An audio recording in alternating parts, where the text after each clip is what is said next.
দেখছেন যে উত্তাল শাহবাগ সাম্প্রদায়িক হামলার প্রতিবাদে কিন্তু হিন্দু সমাজ জেগে উঠেছে। তারা কিন্তু এই বৈষম্য বিরোধী ছাত্র আন্দোলনের পরপরই কিন্তু তারা আবার শাহবাগে এই সাম্প্রদায়িক হামলার প্রতিবাদে কিন্তু বিক্ষোভ করছে। দর্শক যেমনটি দেখছেন শাহবাগের চিত্র এই মুহূর্তে।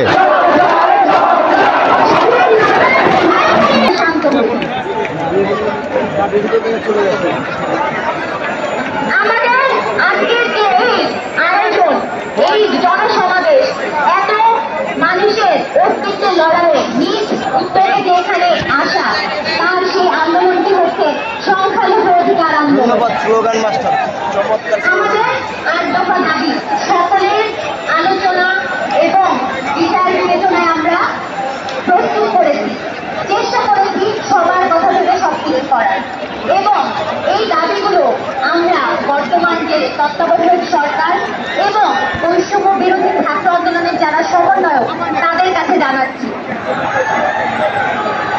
আমাদের প্রথম দাবি সংখ্যালঘু নির্যাতনের বিচারের জন্য দ্রুত বিচার ট্রাইব্যুনাল গঠন করে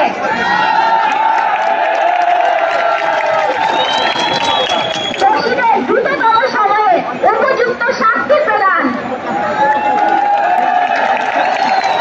ক্ষতিগ্রস্তদের উপযুক্ত ক্ষতিপূরণ প্রদান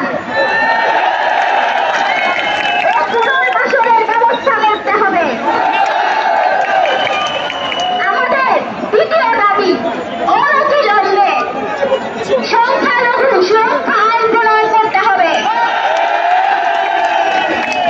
আমাদের তৃতীয় দাবি সংখ্যালঘু বিষয়ক মন্ত্রণালয় গঠন করতে হবে। আমাদের চতুর্থ দাবি হিন্দু ধর্মীয় কল্যাণ ট্রাস্টকে হিন্দু ফাউন্ডেশনে উন্নীত করতে হবে। পাশাপাশি বৌদ্ধ ও খ্রিস্টান ধর্মীয় কল্যাণ ট্রাস্টকেও ফাউন্ডেশনে উন্নীত করতে হবে। ৫. দেবোত্তর সম্পত্তি পুনরুদ্ধার ও সংরক্ষণ আইন প্রণয়ন। অর্পিত সম্পত্তি প্রত্যর্পণ আইন যথাযথ বাস্তবায়ন করতে হবে। ৬. প্রতিটি শিক্ষা প্রতিষ্ঠানে সংখ্যালঘুদের জন্য উপাসনালয় নির্মাণ এবং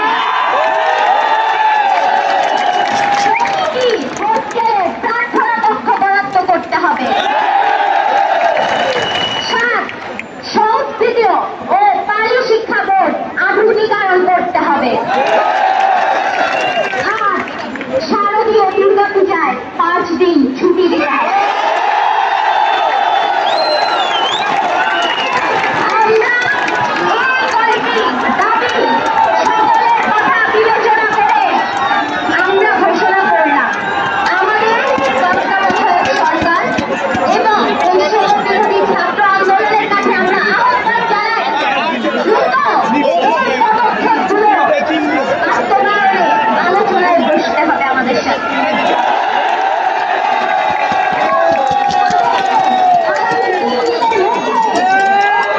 বাস্তবায়নের জন্য যথাযথ কার্যক্রম বাস্তবায়নের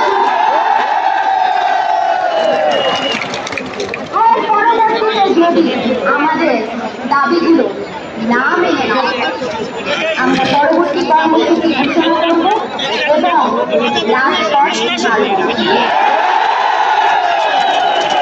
আমরা একটা শান্তিপূর্ণ সমাধান চাই।